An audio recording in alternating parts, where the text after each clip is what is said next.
ಪ್ರಿಯ ಕೇಳುಗರೆ, ಜೀವನದ ಪಾಠಗಳು ಪಾಡ್ಕಾಸ್ಟ್ಗೆ ನಿಮ್ಮೆಲ್ಲರನ್ನೂ ಪ್ರೀತಿಯಿಂದ ಸ್ವಾಗತಿಸುತ್ತೇನೆ. ಫ್ರೆಂಡ್ಸ್, ಒಂದು ಕ್ಷಣ ಕಲ್ಪಿಸ್ಕೊಳ್ಳಿ. ನೀವು ಬೆಳಗ್ಗೆ ಎದ್ದಾಗ ಟ್ಯಾಪ್ ಓಪನ್ ಮಾಡ್ತೀರಾ, ಆದರೆ ನೀರು ಬರೋದಿಲ್ಲ. ನೀವು ಹೊರಗೆ ಹೋಗ್ತೀರಾ, ಅಲ್ಲೂ ಕೂಡ ನೀರಿರಲ್ಲ. ಕುಡಿಯೋದಿಕ್ಕೆ, ಸ್ನಾನ ಮಾಡೋದಿಕ್ಕೆ, ಅಡಿಗೆಗೆ ಏನೂ ಕೂಡ ನೀರಿರೋದಿಲ್ಲ. ಆಗ ನೀವು ಏನು ಮಾಡ್ತೀರಾ? ಇಂದು ನಾವು ಹಣ ಇಲ್ಲದೆ ಬದುಕಬಹುದು, ಆದರೆ ನೀರಿಲ್ಲದೆ ಬದುಕೋದಿಕ್ಕೆ ಸಾಧ್ಯನೇ ಇಲ್ಲ. ನೀರು ಜೀವನದ ಹೃದಯ. ನೀರಿಲ್ಲದೆ ಇದ್ರೆ ಭೂಮಿ ಒಂದು ಮರಣ ಭೂಮಿ ಆಗ್ತದೆ. ಆದ್ರಿಂದ ಇಂದಿನ ಸಂದೇಶ, ನೀರು ಉಳಿಸೋಣ, ಜೀವನ ಉಳಿಸೋಣ. ಫ್ರೆಂಡ್ಸ್, ನಮ್ಮ ದೇಹ 60-70% ನೀರಿನಿಂದ ಆವರಿಸಲ್ಪಟ್ಟಿದೆ. ಕೃಷಿ, ಕೈಗಾರಿಕೆ, ಮನೆ ಎಲ್ಲವೂ ಕೂಡ ನೀರಿನ ಮೇಲೆ ನಿಂತಿದೆ. ಒಂದು ಸತ್ಯ ಏನಂತ ಹೇಳಿದ್ರೆ, ನೀರಿಲ್ಲದೆ ಇದ್ರೆ ಯಾವುದೇ ಅಭಿವೃದ್ಧಿ ಸಾಧ್ಯ ಇಲ್ಲ. ಆದ್ರೆ ಸಮಸ್ಯೆ ಏನಂತ ಹೇಳಿದ್ರೆ, ನಾವು ನೀರನ್ನ ಸಾಮಾನ್ಯವಾಗಿ ತೆಗೆದುಕೊಳ್ತೇವೆ. ಇದು ಯಾವಾಗ್ಲೂ ಇರ್ತದೆ ಅಂತ ಹೇಳಿ ನಾವು ಭಾವಿಸ್ತೇವೆ. ಆದ್ರೆ ನಿಜ, ಭೂಮಿಯಲ್ಲಿರುವಂತ ನೀರಿನಲ್ಲಿ 97% ಉಪ್ಪು ನೀರು. ಕುಡಿಯಲು ಯೋಗ್ಯವಾದದ್ದು ಕೇವಲ 3% ಮಾತ್ರ. ಅದನ್ನು ಕೂಡ ನಾವು ವ್ಯರ್ಥ ಮಾಡ್ತಾ ಇದ್ದೇವೆ. ಫ್ರೆಂಡ್ಸ್, ಒಂದು ಗ್ರಾಮದಲ್ಲಿ ರಾಮಣ್ಣ ಎಂಬುದಾಗಿ ಒಬ್ಬ ಬಡ ರೈತ ಇದ್ದ. ಅವನಿಗೆ ಒಂದು ಚಿಕ್ಕ ಬಾವಿ ಇತ್ತು. ಅವನು ಪ್ರತಿದಿನ ಆ ನೀರನ್ನ ತುಂಬಾ ಜಾಗ್ರತೆಯಿಂದ ಬಳಸ್ತಾ ಇದ್ದ. ಒಂದು ದಿನ ಅವನ ಮಗ ಕೇಳ್ತಾನೆ, ಅಪ್ಪ, ನೀರು ತುಂಬಾ ಇದೆ, ಯಾಕಿಷ್ಟು ಕಾಳಜಿ ಮಾಡ್ತಾ ಇದೀಯಾ? ಅಪ್ಪ ಉತ್ತರಿಸ್ತಾನೆ, ನೀರು ಹೆಚ್ಚು ಇದ್ದಾಗ ಉಳಿಸೋದು ಕಲಿಯದವನು ನೀರು ಇಲ್ದಾಗ ಅಳ್ಬೇಕಾಗ್ತದೆ. ಕೆಲ ವರ್ಷಗಳ ನಂತರ ಆ ಗ್ರಾಮದಲ್ಲಿ ಬರ ಬರ್ತದೆ. ಎಲ್ಲರ ಬಾವಿಗಳು ಕೂಡ ಒಣಗಿ ಹೋಗ್ತವೆ. ಆದ್ರೆ ಆ ರೈತನ ಬಾವಿಯಲ್ಲಿ ಮಾತ್ರ ಸ್ವಲ್ಪ ನೀರು ಉಳಿದಿತ್ತು. ಯಾಕೆ ಅಂತ ಹೇಳಿದ್ರೆ, ಅವನು ನೀರನ್ನ ವ್ಯರ್ಥ ಮಾಡ್ಲಿಲ್ಲ, ಅವನು ನೀರನ್ನ ಉಳಿಸಿದ್ದ. ಕೊನೆಗೆ ಆ ಬಾವಿಯ ನೀರು ಸಂಪೂರ್ಣ ಗ್ರಾಮವನ್ನ ಉಳಿಸಿತು.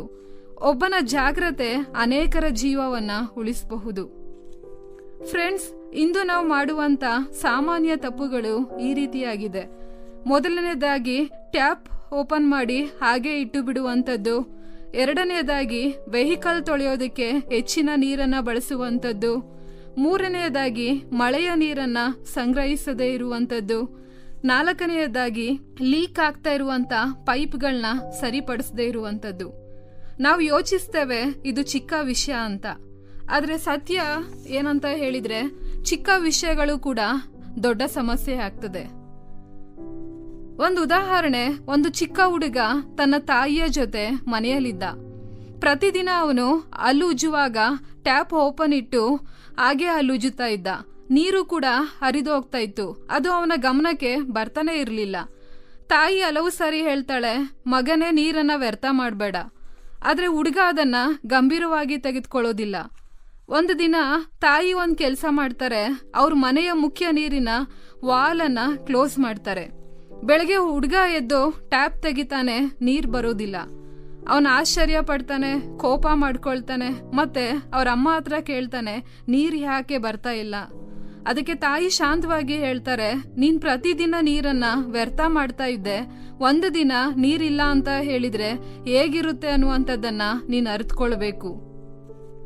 ಆ ದಿನ ಹುಡುಗನಿಗೆ ಗೊತ್ತಾಯಿತು, ಒಂದು ಹನಿ ನೀರಿಗೂ ಎಷ್ಟು ಮೌಲ್ಯ ಇದೆ ಅಂತ. ನಾವು ವ್ಯರ್ಥ ಮಾಡೋದು ಎಷ್ಟು ದೊಡ್ಡ ತಪ್ಪು ಅಂತ. ಆ ದಿನದಿಂದ ಅವನು ಟ್ಯಾಪ್ ಬಳಸಿದಾಗ ಮುಚ್ಚಲು ಶುರು ಮಾಡ್ತಾನೆ. ಮತ್ತೆ ಇತರರಿಗೂ ಕೂಡ ಹೇಳೋದಿಕ್ಕೆ ಶುರು ಮಾಡ್ತಾನೆ. ನಾವು ಅನುಭವಿಸಿದಾಗ ಮಾತ್ರ ನೀರಿನ ಮೌಲ್ಯ ಅರಿವಾಗ್ತದೆ. ಆದ್ರೆ ಅನುಭವಿಸುವಂತ ಮುಂಚೆ ಕಲ್ತ್ರೆ ಉತ್ತಮವಾಗ್ತದೆ. ನೀರನ್ನ ಉಳಿಸಲು ಕೆಲವೊಂದು ಪರಿಹಾರಗಳು ನಾವು ಏನ್ ಮಾಡಬಹುದು ಅಂತ ನೋಡೋಣ. ಟ್ಯಾಪ್ ಬಳಸದಾಗ ಅದನ್ನ ತಕ್ಷಣ ಮುಚ್ಚಿ, ಮಳೆಯ ನೀರನ್ನ ಸಂಗ್ರಹಿಸಿ, ಕಡಿಮೆ ನೀರಿನಲ್ಲಿ ವೆಹಿಕಲ್ನ ತೊಳೆಯಿರಿ, ಲೀಕ್ ಆಗ್ತಾ ಇರುವಂತ ಪೈಪ್ಗಳನ್ನ ಸರಿಪಡಿಸಿ, ಮಕ್ಕಳಿಗೆ ನೀರಿನ ಮೌಲ್ಯವನ್ನ ಕಲಿಸಿ, ಅಡಿಗೆ ಮನೆಯಲ್ಲಿ ತರಕಾರಿ ತೊಳೆಯೋದಕ್ಕೆ ಉಪಯೋಗಿಸುವಂತ ನೀರನ್ನ ಗಿಡಗಳಿಗೆ ಬಳಸಿ, RO ಫಿಲ್ಟರ್ನಿಂದ ಹೊರಬರುವಂತ ವ್ಯರ್ಥ ನೀರನ್ನ ಮತ್ತೆ ನೆಲ ತೊಳೆಯೋದಕ್ಕೆ ಉಪಯೋಗಿಸಿ, ಬಕೆಟ್ನಲ್ಲಿ ಸ್ನಾನ ಮಾಡುವಂತ ಹವ್ಯಾಸವನ್ನ ಬೆಳೆಸ್ಕೊಳ್ಳಿ, ಶವರ್ ಬಳಕೆಯನ್ನ ಕಡಿಮೆ ಮಾಡಿ, ಮತ್ತೆ ಟೂತ್ ಬ್ರಷ್ ಮಾಡುವಾಗ ಟ್ಯಾಪ್ ಓಪನ್ನ ಇಡಬೇಡಿ. ಮನೆಯ ಮೇಲ್ಛಾವಣಿಯಲ್ಲಿ ರೈನ್ ವಾಟರ್ ಹಾರ್ವೆಸ್ಟಿಂಗ್ ಅನ್ನ ಫಿಟ್ ಮಾಡಿಸಿ. ನಿಮ್ಮ ಊರು ಅಥವಾ ಏರಿಯಾದಲ್ಲಿ ನೀರಿನ ಬಗ್ಗೆ ಜಾಗೃತಿ ಕಾರ್ಯಕ್ರಮವನ್ನ ನಡೆಸಿ. ಶಾಲೆಗಳಲ್ಲಿ ಮಕ್ಕಳಿಗೆ ನೀರಿನ ಮಹತ್ವವನ್ನ ತಿಳಿಸಿ. ಸ್ಥಳೀಯ ಕೆರೆ ಅಥವಾ ಕೊಳಗಳನ್ನು ಸ್ವಚ್ಛಗೊಳಿಸುವಂತ ಕಾರ್ಯಗಳಲ್ಲಿ ಭಾಗವಹಿಸಿರಿ. ಇದು ನನ್ನ ಕೆಲಸ ಅಲ್ಲ ಅನ್ನುವಂಥ ಭಾವನೆಯನ್ನ ಬಿಟ್ಟು ನಾನು ಆರಂಭಿಸಿದ್ರೆ ಸಾಕು ಅನ್ನುವಂಥ ಮನೋಭಾವವನ್ನ ಇಟ್ಕೊಳ್ಳಿ. ಒಂದು ನೆನ್ಪಿಡಿ, ಚಿಕ್ಕ ಬದಲಾವಣೆ ದೊಡ್ಡ ಪರಿಣಾಮವನ್ನ ಉಂಟು ಮಾಡ್ತದೆ. ಒಂದು ಹನಿ ನೀರನ್ನ ಉಳಿಸಿದ್ರೆ 1000 ಹನಿಗಳನ್ನ ಉಳಿಸಿದಂತೆ. ನಾವು ನೀರನ್ನ ಉಳಿಸದೇ ಇದ್ರೆ ಒಂದು ದಿನ ನೀರು ನಮ್ಮನ್ನ ಬಿಡ್ತದೆ. ನೀರು ಉಳಿಸುವಂಥದ್ದು ಒಂದು ಆಯ್ಕೆ ಅಲ್ಲ, ಅದು ಜವಾಬ್ದಾರಿ. ಫ್ರೆಂಡ್ಸ್, ಇಂದಿನ ಮಕ್ಕಳು ನಾಳೆಯ ಲೀಡರ್ ಆಗ್ತಾರೆ. ಆದ್ರೆ ನಾವು ಅವರಿಗೆ ಏನ್ ಕೊಡ್ತಾ ಇದ್ದೇವೆ? ಹಸಿರು ಭೂಮಿನ ಅಥವಾ ಒಣಗಿರುವಂತ ಭೂಮಿನ? ಒಂದು ದಿನ ನಮ್ಮ ಮಕ್ಕಳು ಕೇಳಬಹುದು, ನೀವು ನೀರಿರುವಾಗ ಯಾಕೆ ಉಳಿಸ್ಲೇ ಇಲ್ಲ? ಆ ಪ್ರಶ್ನೆಗೆ ನಮ್ಮ ಹತ್ರ ಉತ್ತರ ಇರ್ತದ? ಖಂಡಿತವಾಗ್ಲೂ ಇರೋದಿಲ್ಲ. ಹಾಗಾಗಿ ಫ್ರೆಂಡ್ಸ್, ಕೊನೆಯದಾಗಿ ಇಂದು ನಾವು ನಿರ್ಧಾರ ಮಾಡೋಣ, ನಾನು ನೀರನ್ನ ವ್ಯರ್ಥ ಮಾಡೋದಿಲ್ಲ, ನಾನು ನೀರನ್ನ ಉಳಿಸುತ್ತೇನೆ ಮತ್ತೆ ಇತರರಿಗೂ ಕೂಡ ಹೇಳುತ್ತೇನೆ ಎಂಬುದಾಗಿ. ನೆನಪಿಡಿ, ನೀರು ಒಂದು ಸಂಪನ್ಮೂಲ ಅಲ್ಲ, ಅದು ಜೀವ. ನೀರು ಉಳಿಸಿದವನು ಭವಿಷ್ಯವನ್ನ ಉಳಿಸುತ್ತಾನೆ. ಈ ಕಾರ್ಯಕ್ರಮದ ಬಗ್ಗೆ ನಿಮ್ಮ ಅಭಿಪ್ರಾಯ, ಸಲಹೆಗಳು ಹಾಗೂ ಯಾವುದೇ ಪ್ರಾರ್ಥನಾ ಮನವಿಗಳಿದ್ದಲ್ಲಿ ನಮ್ಮ ದೂರವಾಣಿ ಸಂಖ್ಯೆಗೆ ನೀವು ಕರೆ ಮಾಡಬಹುದು. ನಮ್ಮ ದೂರವಾಣಿ ಸಂಖ್ಯೆ 9920-260-6453. ನಿಮ್ಮ ಅಭಿಪ್ರಾಯಗಳನ್ನು ಇಮೇಲ್ ಮೂಲಕವೂ ನಮಗೆ ತಿಳಿಸಬಹುದು. ನಮ್ಮ ಇಮೇಲ್ ID info@fibaonline.org. ವಂದನೆಗಳು.